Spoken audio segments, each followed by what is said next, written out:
You know, there's this kind of secret language that high achievers use. It's not about using giant, complicated words. Nope, it's all about a set of powerful phrases, idioms really, that totally reveal a mindset of ambition, focus, and drive. And trust me, once you get the hang of them, you'll change the way you communicate Have forever. you ever been in a meeting and it feels like the leaders are on a completely different wavelength?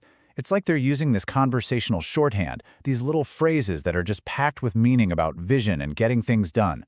It's a language that signals a competitive edge, and in this explainer, we are going to break it all down for you. So, to make these idioms super easy to remember and, actually use, we're going to explore them through a few key themes.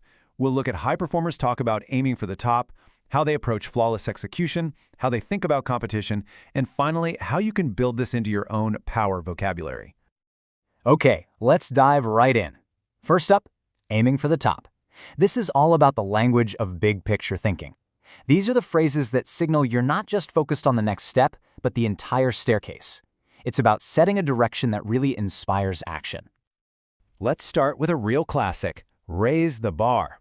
This isn't just about meeting the current expectations, it's about creating a whole new, higher standard that becomes the new normal.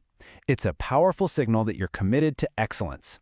You might hear someone say, their new design has really raised the bar for the whole company. Next up, we have swing for the fences. And yep, this comes straight from baseball. It's not about playing it safe and just trying to get on base. It's about going for the home run, even if that means you might strike out. In business, it means taking a big, calculated risk for a huge potential reward. For instance, he's swinging for the fences with his new business idea. This next one is all about being decisive, stake in the ground. When someone uses this phrase, they are making a firm, public commitment. It gets rid of any ambiguity and gives everyone a crystal clear target. Imagine a project manager saying, he put a stake in the ground and said he finished the project by Friday. That's a clear line in the sand, no confusion. Here's a great one that's all about infectious enthusiasm, gung-ho. Fun fact, it actually comes from a Chinese phrase meaning to work together. The U.S. Marines famously adopted it, and now it means a team is just incredibly eager and motivated to get going. For example, the team was gung-ho about starting the new project. Okay, having a big vision is great, but let's be real. Execution is everything. So our next section, Executing with Excellence, is all about the idioms that top performers use when they talk about getting things done, and more importantly, getting them done right. This idiom is the absolute definition of being thorough. Don't leave any stone unturned. It means you're going to be exhaustive, you're going to explore every single possibility, and you're not going to cut corners. When you hear a leader say, we'll leave no stone unturned to find the missing file, you feel totally confident it's going to get done. I'm sure you've heard this one around the office, deep dive. This isn't just about giving something a quick look. It's a signal for a really focused, in-depth analysis. It's what you do before making a big decision. So you might hear, let's do a deep dive into the company's performance report. This next idiom describes that magical state of mind that every high performer is chasing, being in the zone. You know that feeling of flow, where you're so deep into a task that you lose track of time and you're performing at your absolute best? That's it. You might hear someone whisper, don't disturb her. She's really in the zone right now. And this is the goal, right? This is the result of that excellent execution. You don't just want to meet expectations, you want to blow past them so spectacularly that you leave people amazed. It's all about delivering something so good, it's genuinely surprising. When you hear that her singing performance knocked everyone's socks off, it means she delivered way beyond what anyone could have imagined. Okay, so you've got the vision, you know how to execute, but what about the competition?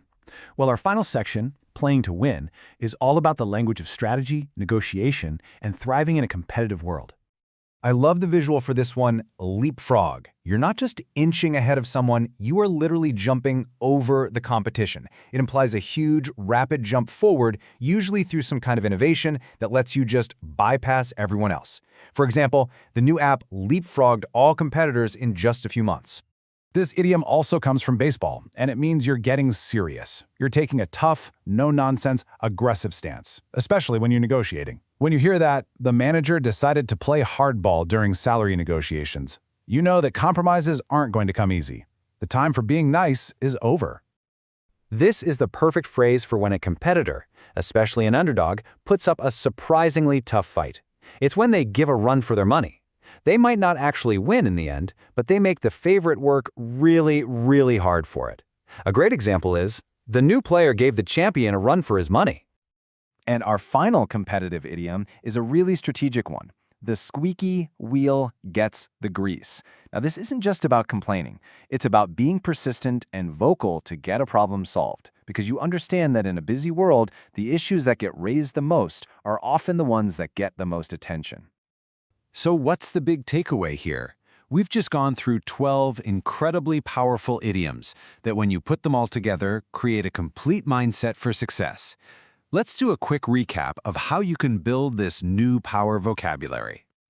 It all starts with aiming for the top, using phrases like raise the bar and swing for the fences. Then you've got to execute with excellence, doing those deep dives and leaving no stone unturned. And finally, you play to win, knowing when it's time to play hardball and how you can leapfrog the competition. So there you have it, your new power vocabulary. But listen, these phrases aren't just to make you sound smart. They are tools, and knowledge is only powerful when you actually apply it. So the real question is, which one of these are you going to use to make your next big move? To raise the bar, or maybe swing for the fences? Thanks for diving in with me.